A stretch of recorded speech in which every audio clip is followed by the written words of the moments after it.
Are you doing this, or are you doing what everyone else has always done? Because it's not necessarily going to work for you. If you're not different, you become a commodity. And commodities race to the bottom price-wise. You don't want to be compared to what IKEA is doing. You don't want to be compared to Ashley Furniture. If you're building something great with all of your time, effort, money, energy, everything into it, you have a better product to sell. So find a way to separate yourself from the norm so that you can offer something so much greater of value.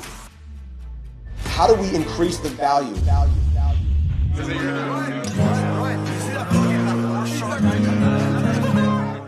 Welcome to Maker's Legacy. My name is Michael DiFazio, and I help all sorts of makers grow and scale their companies, creating a legacy for their community and their families through the work they do with the hands and the profit that they make. Guys, let's get right back into it. I was telling you guys on the last episode how I got started building, and this is the next step. So I was in a touring punk band called the Rowley Estate, and we had a blast, man. My entire life back then was built around the fact that I was gonna be in a touring punk band and that was gonna be it. I was in college at the time. I just finished high school, and I was in a program for woodworking. And the entire time we were in the woodworking program, you know, all the guys in the school were asking me, Mike, what are you gonna do after college? And it was a no-brainer for me. I was gonna tour with NoFX. I was gonna tour with, you know, all these big punk bands, Bouncing Souls, NoFX, Blink-182, whatever it was. These are all bands that I freaking loved back in the day. And that was my life. That was my end goal back then. That's all that I cared about. So I worked crappy jobs so I could continue to be able to play shows and gigs on the weekend. We built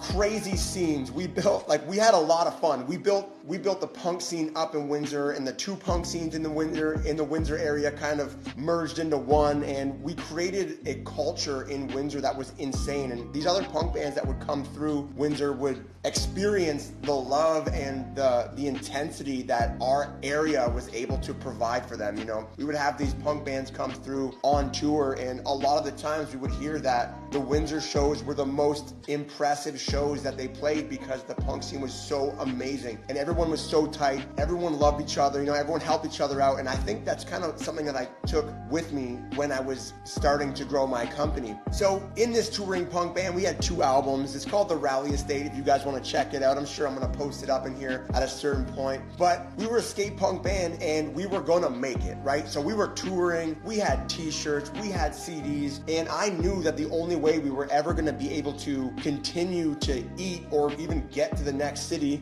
or, you know, maybe possibly, you know, have the luxury of staying in a hotel that night would be if we sold enough t-shirts, if we sold enough CDs, if we sold anything that we possibly could sell on the road to make it to the next event or the next show, the next city, whatever. And I learned a lot through this because it's allowed me to kind of take a step back and really look at things on a very basic level, like what is going to provide for us right now. It's not more connections at this moment. It's not, you know, a better product or more practice. It's not more more connections can always be tied to better results. But when we were playing shows, it was like, you got to sell the stuff to the people that came to the show to see your band play or their friend's band play, whatever, right? You have to hustle and sell them on stuff. So I learned this while being in a punk band, and I was able to transfer this into how I ran my shop. So when we were playing shows, I actually started building furniture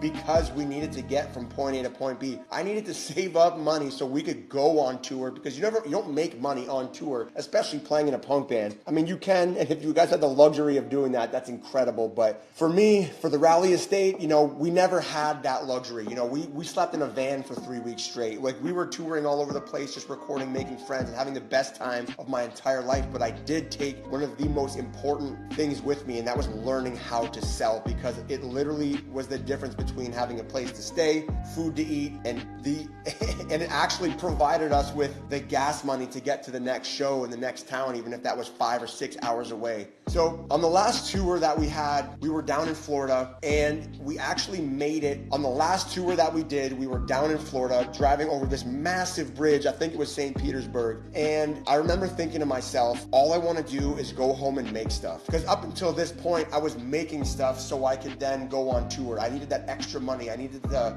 get commissions or sell things door to door, however I was doing it, just so I could make money, so I could go on tour. And on that last tour over that bridge, I remember thinking to myself, all I want to do is go back home and build things. And it was almost like the script got flipped, and all of a sudden I cared more about building. And I was thinking to myself, maybe I can tour around with a little makeshift shop in a trailer, and I can, travel, because I love traveling at this point. We were in a different city every night. It was amazing. And I was thinking to myself, maybe I'll just go city to city, hitting all the art shows, and I would sell things out of my van or out of my truck or whatever it was. When I was working on selling stuff to be able to go on tour, I took the things like needing to sell something. I needed to put in the effort to go and try and sell something so I would be able to afford tour. And I took these lessons with me the entire time. I would literally go door to door, business to business, with a portfolio with 100 pictures in it. Sometimes I would have one piece with 10 pictures in it. So, if you do the math, if I got 10 pictures of each piece, I have 100 photos for you to look at, but I only have 10 pieces. That's a very easy way to build up a giant portfolio of just work. It makes you look like you've done a lot more than you actually have. I used to drive around in my little crappy pickup truck with wood in the back that I found on the side of the road, and I would show the coffee shop owner, Susan over here, hey, I can build you something along the line, showing her my portfolio with this piece of wood that I had in the back of my truck. And I would literally go door to door and sell stuff like this, and it worked. I remember the last time so let's backtrack a little bit, back to on tour. We were playing a punk fest in Montreal. It was called Pooza Fest. Played this incredible fest. It's like a 3-day thing. Punk bands playing like 15 different venues, probably even more. But they had this thing, instead of every band setting up a merch table in every venue because there was so much going on, they had this thing called a merch market. And it was essentially all the punk bands could participate. If you played this punk fest, you could go set up in this market area where it was like a bar during the day, and you could set up, and all these punk bands were set up there. And all these punk bands, they put their shirts out, they got their CDs out, they sit behind their merch table, they just kind of sit there and just say hi and, shake your hand. And I was like, guys, we have to sell CDs, we have to sell t-shirts, we have to find a way to get our product out so we can collect the money, so we can make it back home. Montreal is about 9 to 12 hours from where we are at this point.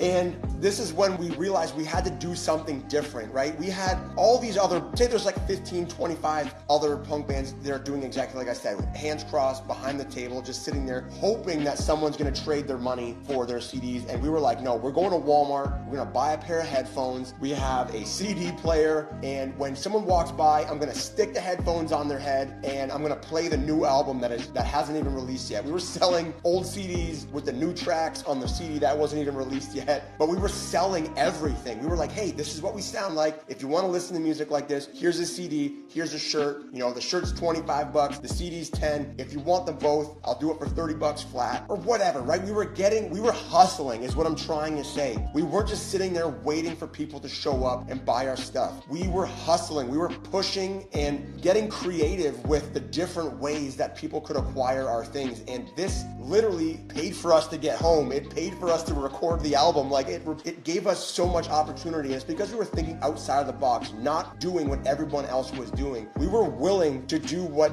everybody else wasn't willing to do. And we got results that nobody else got because of that. The reason I went this deep into this story is because everything that you are doing in your custom furniture business is the exact same. If you are just posting on Facebook Marketplace, if you're just going to a trade show, sitting behind your booth with your arms crossed, and you're like, buy my stuff, it's cool, I made it, I spent so much time, which the client doesn't care about, making this cool stuff, you might not make it. You need to be different. You need to get your face on the camera. They need to know who you are. Give them the test ride, the same way I was just throwing these headphones on these guys' face and just saying, hey, listen to what we sound like. This is what we sound like. If you like this, here's how to buy it, or here's the deal I'm offering you. You need to take that attitude, the willingness to be different. You need to step outside of the box to really give yourself the ability to actually win. In a room full of 25 other punk bands trying to sell merch, we were the only ones selling out of everything that we had.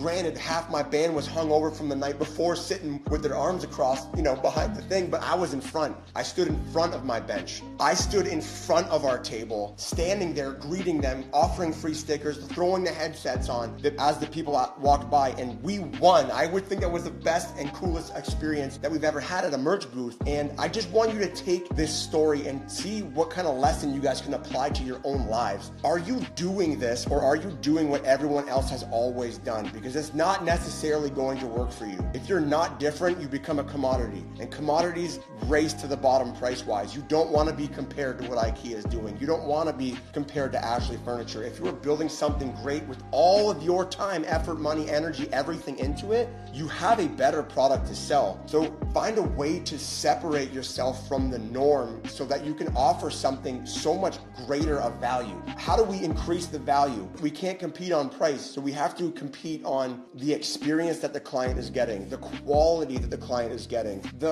just the experience of doing something different, supporting local. They have the story now to tell their friends and family like what it was like to work with somebody that, they got to pick the stain, they got to pick the wood, they got to pick the design, the proportions. Maybe they got to come to your shop and they got to see and smell the wood. Think about all the ways that you can spark their attention, all the ways that you can hit on different feelings and emotions for your client. This sounds like woo-woo craziness, right?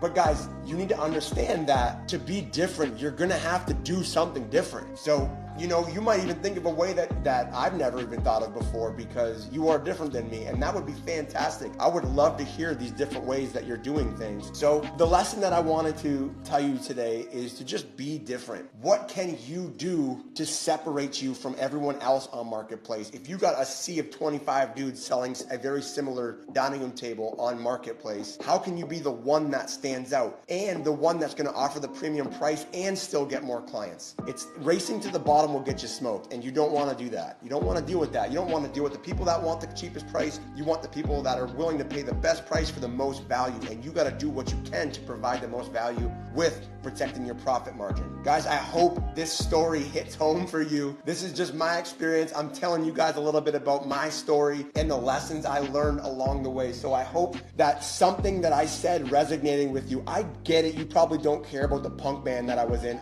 It was a great time in my life. I don't regret a single thing, but I took lessons, and you're taking lessons every time you go through something like this also. So if something resonated with you, share it in the comments. I would love to get to know you guys. I would love to know what would be something that was out of the box that you've done to kind of start generating sales for your business. Guys, like the video. It would help me out. Follow and subscribe, because I got a lot of content like this that's coming out, and we also have a couple great interviews of other makers in our area that are sharing their stories with us, so you can understand that there's not only one way to create success in your custom furniture business. So guys, subscribe, check out my channel, and if you guys have any questions at all, please ask them. I would love to answer them in the next podcast. Love you guys. Thanks for chiming in. And on the next one, we're going to be talking about how I had to build my truck and how I got my first job because of that truck. Have a good one, guys.